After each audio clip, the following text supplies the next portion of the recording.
Ever wondered about the profound mysteries hidden in the chapters of the Bible? Today, we delve into the second chapter of the book of Ezekiel. In the previous chapter, we saw Ezekiel witnessing visions of sparkling fire, celestial beings, and a throne above the firmament. Yet, despite these visions, Ezekiel remained perplexed, unsure of their implications. It was like watching a television drama without sound. No matter how captivating the visuals, the meaning remains elusive without any auditory clues. However, God's revelations to Ezekiel extend far beyond these silent visions.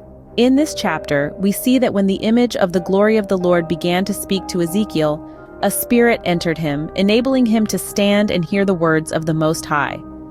This enlightens us that without the indwelling of God's Spirit, a prophet cannot comprehend his revelations. Moreover, it shows us that when God bestows a vision upon someone, he also provides the corresponding revelation. From Ezekiel's personal experience as a prophet, we see two prerequisites. Firstly, he humbly prostrates before the Lord. Secondly, he stands by the Spirit of the Lord, willing to endure all hardships. When speaking of being called by God, or called in church terminology, many who have attended church have heard this term, yet its meaning remains unclear. In the Bible, being called can be broadly divided into two categories.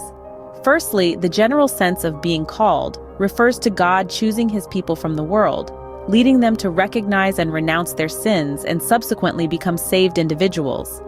Apostle Peter says, "But you are a chosen race, a royal priesthood, a holy nation, a people for his own possession, that you may proclaim the excellencies of him who called you out of darkness into his marvelous light."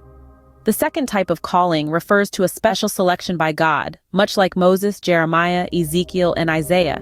These individuals were specially called by God to fulfill his specific works.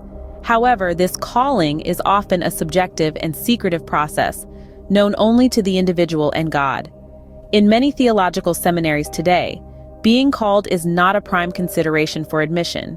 If you're willing to invest time and money to study, there's hardly anyone in the church who would oppose. Many people believe that obtaining a master's or doctoral degree from a seminary equates to receiving a special calling qualification from God, thus enabling them to preach and revive God's church. This is a misconception. The calling of a saved individual to preach the gospel doesn't depend on their theological degrees or calling certificates, but on the natural urge of the divine life within them. Apostle Paul shares about his passion for spreading the gospel. "For if I preach the gospel, I have no reason to boast, because an obligation is placed on me. And woe to me if I do not preach the gospel.